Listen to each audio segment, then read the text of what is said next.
Olá, pessoal. No vídeo de hoje nós vamos falar mais um pouco sobre sobre os números racionais.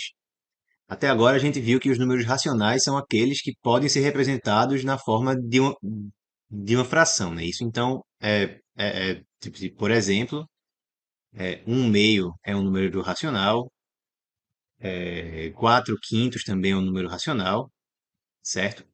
Só que esses números aqui a gente pode realmente fazer a divisão, né? E escrever esses números na forma decimal. Se eu pego um e divido é, ele por 2, o que eu vou obter vai ser 0,5, certo? Da mesma forma, se eu pego 4 e divido por 5, como que a gente faz essa divisão, né? 4 dividido por 5, 4 já é menor do que 5, então eu acrescento aqui um zero, coloco 0, e 5 vezes 8 resulta em 40, tá? Então, 0,8 é igual a 4 quintos. Da mesma forma, um até mais simples, né? Tipo 11 sobre 10. 11 sobre 10, né? Fazer alguma divisão por 10 é só a gente andar com a vírgula, andar com a vírgula uma casa decimal para a esquerda. Então, 11 sobre 10 vai ser a mesma coisa que 1,1. Ou então, 125 dividido por 100, isso aqui vai resultar em 1,25. Dividir por 100 é andar com a vírgula duas casas decimais para a esquerda. Todos esses números aqui, ó, são representações decimais, certo? Essas formas de representar esses números aqui do lado direito são equivalentes a esses números do lado esquerdo, só que são chamadas de representações decimais, certo? Representações decimais desses números racionais. Como a gente viu no último vídeo, existem números que não são números racionais, como é o exemplo da raiz quadrada de 2. Raiz de 2 não é um número racional, ele é um número irracional, mas ainda assim ele possui uma representação decimal. Ele é aproximadamente 1,41. Não é igual a 1,41, porque 1,41 é a mesma coisa que 141 sobre 100. 141 sobre 100 é um número racional. Então não pode ser igual a raiz de 2, que a gente já mostrou que é o número irracional. Mas mesmo os números irracionais podem ser aproximados por números racionais dessa forma. Por quê? Porque até os números irracionais possuem representações decimais. Só que a diferença dessa representação decimal para essas aqui é que a representação decimal de um número irracional, ela não termina nunca, tá? Aqui eu tive 0,5 e acabou. 0,8 e reto também terminou. 1,1 e terminou. 1,25 e terminou.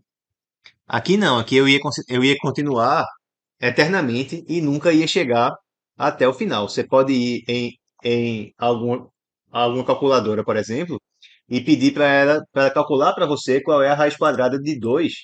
Você vai obter uma aproximação bem melhor que essa, mas ainda assim é uma aproximação. Aqui na calculadora do meu computador, por exemplo, a gente obtém o seguinte: 1,41421 35623730950 e aí segue, certo? Não termina nunca essa representação. Então, diferente dessas aqui que elas estacionam. Você poderia até imaginar que essas representações também nunca terminam, só que depois aqui eu continuo com um monte de zero à direita da vírgula que não fazem nenhuma diferença. Então a gente simplesmente diz que a representação terminou, tá? Agora, é verdade que toda representação decimal que nunca termina, como é o caso de raiz de 2 ou de um número irracional qualquer, tá? Será que toda representação decimal que nunca termina, que nunca estaciona em zeros, será que ela é um número irracional? Vejamos que não, certo? Por exemplo, 1/3. Qual que é a representação decimal para esse número? Se eu pego 1 e divido por 3, já não dá, porque 1 é menor que 3. Eu acrescento um zero aqui e um zero aqui, e uma vírgula. Aí, se eu multiplicar por 3, dá 9. 10 menos 9 dá 1. E repete o processo, né? Ficou 1 para a 3 novamente. Então eu mando mais uma casa, vai dar 3 de novo, multiplico por 3 dá 9, acrescento o zero aqui, 10 menos 9 dá 1 de novo e assim por diante. Então vai dar 0,33333, repetindo eternamente, certo? Então, para indicar que ela nunca termina, a gente coloca essas reticências aqui no final. Então eu estou indicando que eu estou repetindo esse 3 aí eternamente. Outra forma é representar assim, o 0,3 com alguma barrinha aqui em cima. Essa barrinha está indicando a parte que se repete. A parte que se repete é chamada de período, certo? E representações que nem essa aqui são chamadas de dízimas periódicas, certo? São chamadas de dízimas periódicas,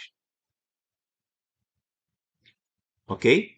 Então, números racionais, no que diz respeito às suas representações decimais, ou vão ser aquelas que a representação decimal ela encerra após um certo número de casas decimais, e depois vem um monte de zeros que a gente não escreve, ou vão ser dízimas periódicas, certo?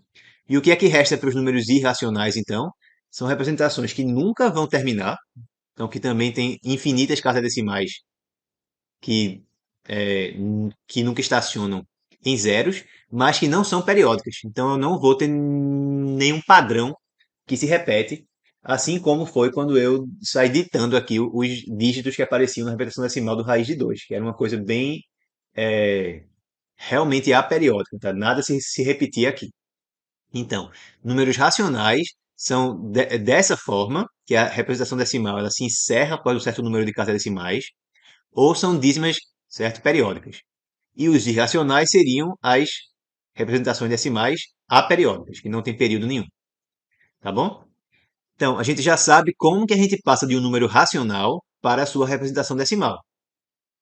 Se for uma dízima periódica ou não, é só fazer a divisão. Mas e como é que eu passo de uma dízima periódica para o número racional, certo, certo, correspondente? No caso, a gente diz que essa fração aqui, ó, é a fração geratriz dessa dízima periódica. Então, se eu já tenho a fração, para eu achar qual é a dízima ou qual é a representação decimal, só é dividir. E se eu tiver a dízima, como é que eu acho qual é a sua fração geratriz? Vamos ver alguns exemplos. Então, por exemplo, 0,3333 a gente viu que é um terço. Vamos ver como é que seria o exemplo de 0,44444. E se repete aí esse 4 infinitamente. A ideia é a gente chamar esse número aí de x, certo? Chama de x. E a gente multiplica o número de modo que o período inteiro passe para a esquerda da vírgula. Quem que é o período aqui? O período é somente esse 4. É o 4 que está se repetindo todas as vezes. Então, se eu quero que o período inteiro passe para frente da vírgula, tem que passar o 4 que está aqui para frente da vírgula. Tem que andar uma casa decimal para a direita. Então, eu tenho que multiplicar isso tudo por 10. Então, espera aí que minha caneta bugou aqui. Enfim, então eu tenho que multiplicar por 10 para passar todo o período para frente da vírgula. Eu vou ficar com 4,4444 e assim por diante. Ok. Qual que é o objetivo? É a gente fazer uma conta de subtração para eliminar o período. Porque aqui a gente vai ter o 4,44444 menos 0,44444. Então, se eu fizer um menos o outro, a parte após a vírgula vai se cancelar e vai restar apenas o quê? É 4 menos zero, que é a parte que eu tenho antes da vírgula. E do lado direito, 10x menos x, 9x. Perfeito. Então, quem é que é x? 4 sobre 9. 4 sobre 9. Tá certo, pessoal? 4 sobre 9. Se eu realmente fizesse essa divisão aí, ó, 4 dividido por 9, daria o quê? 4 sobre 9. 4 é menor que 9, coloca um zero aqui e 0, 9 vezes 4 daria 36. 36 para 40 resta 4 e se repete. Então vai sair dando realmente 4, 4, 4, 4 e assim por diante.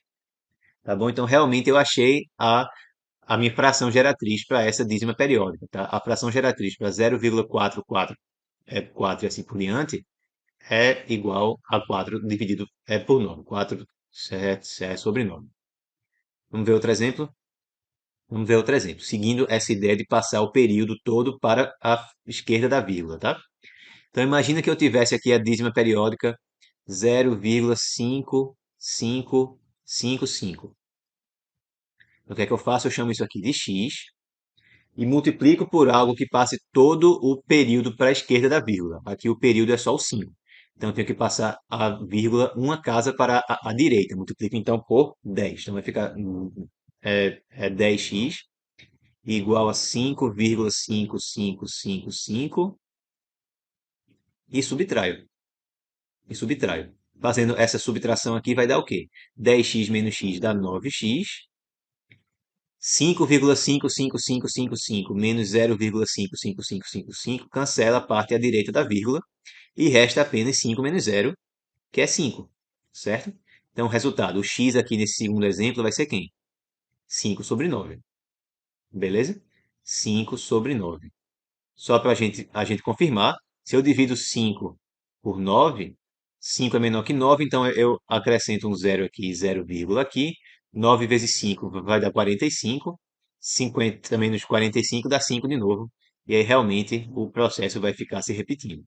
Tá? Então, 5 sobre 9 é a minha fração geratriz para a dízima periódica, 0,55555. Certo? Então, no próximo vídeo, a gente vai falar mais sobre dízimas periódicas, algumas que sejam um pouquinho mais complicadas do que essas, certo? E aí a gente continua a falar mais com mais exemplos, tá bom, pessoal? Então, espero que vocês tenham gostado. Um grande abraço e até a nossa próxima aula.